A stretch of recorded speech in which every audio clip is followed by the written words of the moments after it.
Hi guys, Dylan here. Really like to bring you a fish room update. I just feel like I got so much stuff going on and so many things still left to do. A little quick at the look at the Mbuna, but I kind of want to update some of the tanks in here. And what I'd really like to do is take the time and get in these tanks and do a couple water change, little maintenance, some trimming, just some weekly stuff that I just haven't done and probably should before I get the camera out. But I'll quickly update my long sword runner. Check this out. I haven't showed you guys this. You haven't seen any of this growth yet, right? Look at this guy. Look at those roots already kind of heading down to the substrate. That's so cool. 1, 2, tray. And we got a fourth one started. Oh, that's news to me. That's cool. And they'll keep going. Look at this. This runner's touching the other wall. It started over here in this monster sword and now has grown completely across the tank and is growing me runners. And what I've done is I've slowly been pulling the rotaller out of here. I've told you guys that rotaller is coming out, and if you look, it's kind of been chopped in half. I mean, I can't just clear cut it, you know, for the same reason you can't clear cut a forest. You got to worry about the rest of the life in this tank, the rest of the system. So what works for me as far as removing lots of vegetation is throwing a bunch of floating plants, and I told you about that. I will be adding some of the Sprite, and it helps with the biological load, especially in my tanks. With, you know, they're so finely balanced that if I just started whacking all this rotala, it would really unbalance the system. It's just not healthy for it. But since I have this great sword growth coming across here, I might create a little path. This is what I was thinking here. Right between this piece of driftwood and these rocks, I could probably lay the runner right down. If you see, there's kind of a path there that kind of runs right to the back.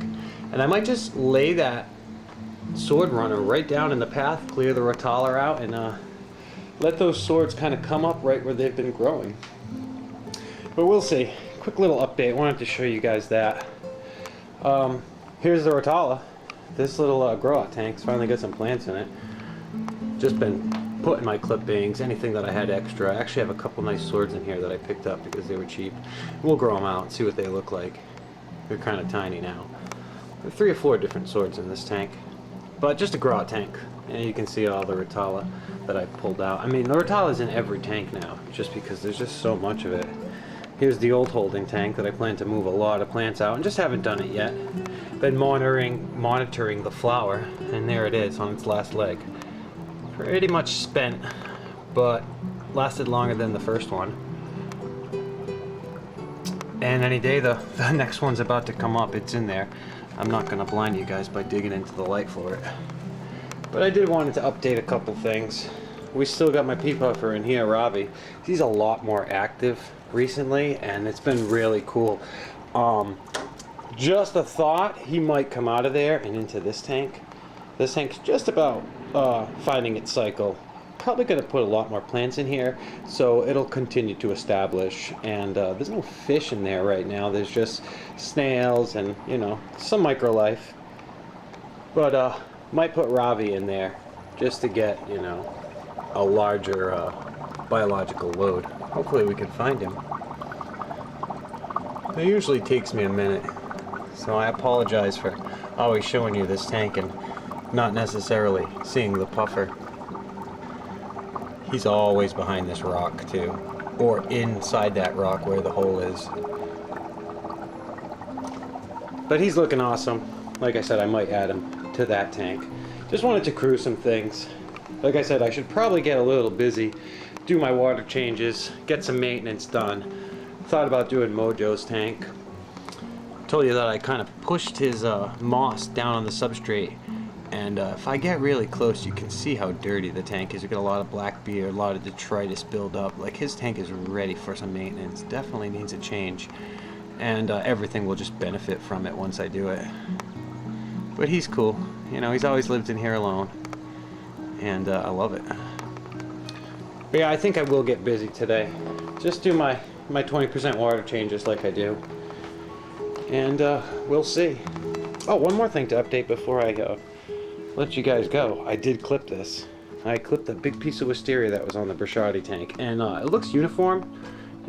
Everything looks almost the same height now. I tried to do that. Oh, what are you going to be right in the reflection? Of course. Look at you.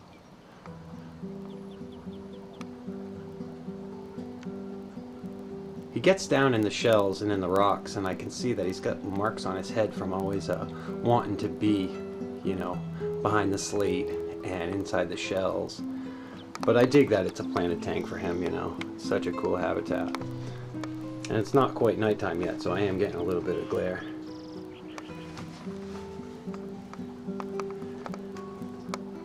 But I did chop this big piece of wisteria that was growing for some time. It was right here. And it's actually right here now. And it's doing well. Just makes this tank look more densely packed. And I'm cool with that. I like the look. I think they feel much more safe, and you see them more when they have this, you know, lush habitat to kind of hang out in. But there's a bruschetta. This tank's just looking as green as ever. It's very cool. Most of my tanks don't get natural lights. I do monitor the light very carefully as far as timers and how much light they actually get. Like I said, the balance is so finely tuned on a lot of my tanks.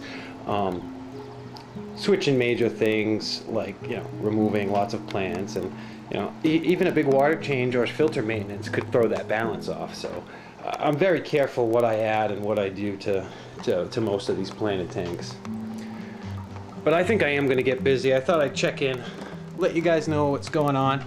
It seems like I got a lot of work to do. I just feel like I got a lot of work to do.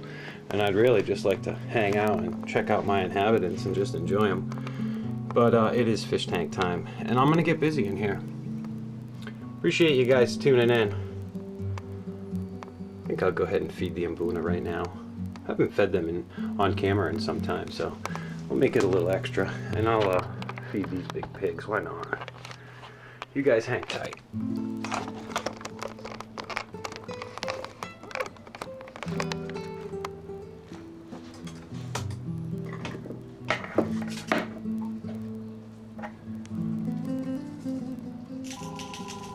Of course, the phone. Of course.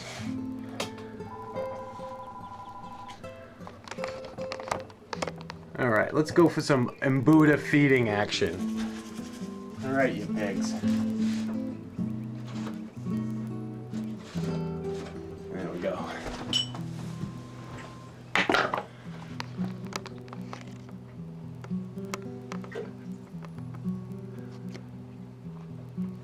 Didn't measure it as well as I usually do, and this is actually a smaller feed-in than I often do. But they'll probably eat one more time tonight.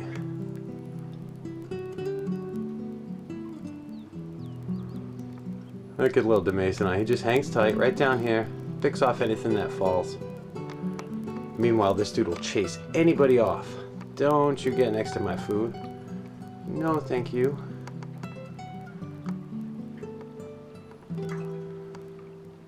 I use floating and sinking pellets, and I find it helps for, you know, some of the fish that want to graze off the rock straight, and some of the fish, especially the big guys, that just want to kind of get it off the surface, and they're cool with that. Sometimes the floating pellets will get stuck behind the filter, or, you know, up on top of you know, the tank, and they'll find them later, and it's just, I like using both. I find that the fish are all well fed by using both floating and sinking pellets. Tug's an example of eating everywhere. He'll be happy to pick the floating pellets off the water surface, and afterwards he'll be, you know, digging in the rockscape for anything he can find. You know, he'll just pick a big chunk of rock up and, you know, sift through it and spit the rocks out.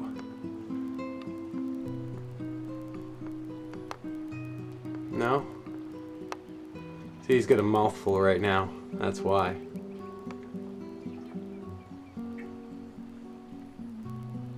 Alright. I appreciate you guys tuning in. Like I said, I'm going to get busy in here.